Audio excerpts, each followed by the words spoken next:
ট্রেনে ঈদ যাত্রার দ্বিতীয় দিনে রাজধানীর কমলাপুর রেল স্টেশনে বেড়েছে ভিড়। যাত্রা নির্বিঘ্ন করতে সরকারের পক্ষ থেকে নেওয়া হয়েছে নানা উদ্যোগ। কমলাপুর রেল স্টেশন থেকে যোগ দিচ্ছেন সহকর্মী আফজাল হোসেন।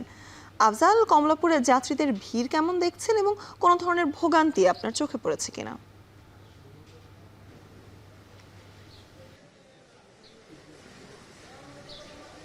স্বর্ণা, ঈদ আনন্দ যাত্রার আজকে দ্বিতীয় দিন চলছে এবং এই খুব সকালেও দেখছেন যে আমার পেছনে যাত্রীদের ব্যাপক ভিড় লক্ষ্য করা যাচ্ছে। এখানে গতকালকের তুলনায় আজকে একটু বেশি ভিড় লক্ষ্য করছি। গতকালকেও এখানে সকাল থেকে ছিলাম এবং আজকে এখন পর্যন্ত গতকালকের তুলনায় ভিড়, এবং এখন পর্যন্ত 3টি ট্রেন ছেড়ে গেছে এবং আরও একটি ট্রেন আপনি যেটা দেখতে পাচ্ছেন এটা কিছুক্ষণের মধ্যে ছাড়বে।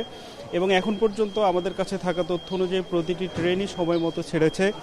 এবং গতকালকে সকাল লোকাল এবং আন্তনগর মিলিয়ে 55টি ট্রেন বিভিন্ন লোকেশনে ছেড়ে গেছে। আজকে এখন পর্যন্ত 4টি ট্রেন ঈদ যাত্রীদের নিয়ে দেশের বিভিন্ন প্রান্তে পৌঁছেছে এবং শুরু হয়েছে সকাল 6টায় ধূমকেতু এক্সপ্রেস রাজশাহীর উদ্দেশ্যে ছেড়ে গেছে সেই ট্রেনটির মধ্যে দিয়ে, এবং এরপরে 6টা 15-তে কক্সবাজারের উদ্দেশ্যে ছেড়ে গেছে পর্যটক এক্সপ্রেস এবং 6:30টায় ছেড়েছে পারাবত এক্সপ্রেস সিলেটের উদ্দেশ্যে। এবং এভাবে ঠিক শিডিউল মতোই সবগুলো ট্রেন পৌঁছচ্ছে এবং এখন পর্যন্ত কোনো ধরনের ভোগান্তির কথা আমরা জানতে পারিনি। এবং যাত্রীদের যে ধরনের ভিড় আমরা সাধারণত ঈদের মধ্যে দেখি, সেই ধরনের ভিড় এখনও পুরোপুরি হয়েছে বলা যাবে না।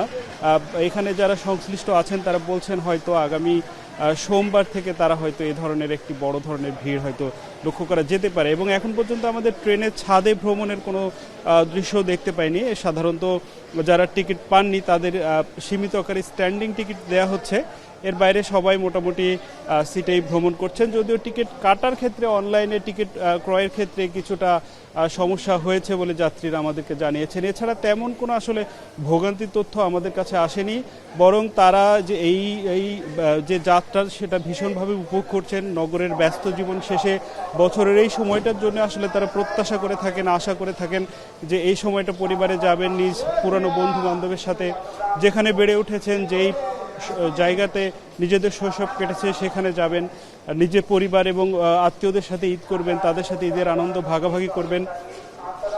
এবং সেই প্রত্যাশা নিয়েই আসলে তারা এখানে আসেন এবং এই সময়গুলোর অপেক্ষা করেন। তো তারা এই সার্বিক বিষয় নিয়ে বেশ স্বস্তি প্রকাশ করেছেন। এছাড়া আমরা দেখেছি এখানে যখন প্রবেশ করা হয় সেখানে 2টি স্তরে টিকিট চেক করেই আসলে প্রবেশ করতে দেওয়া হচ্ছে। এখানে টিকিটহীন কাউকেই প্ল্যাটফর্মে প্রবেশ করতে দেওয়া হচ্ছে না এবং একাধিকবার চেক করে তাদের সাথে তাদের সার্বিক তথ্য নিয়ে এখানে প্রবেশ করতে দেওয়া হচ্ছে। তো সব মিলে একটি নির্বিঘ্ন যাত্রা প্রত্যাশা করছেন এবারের ঈদের ঘরে ফেরা মানুষেরা। এই ছিল কমলাপুর থেকে সবশেষ।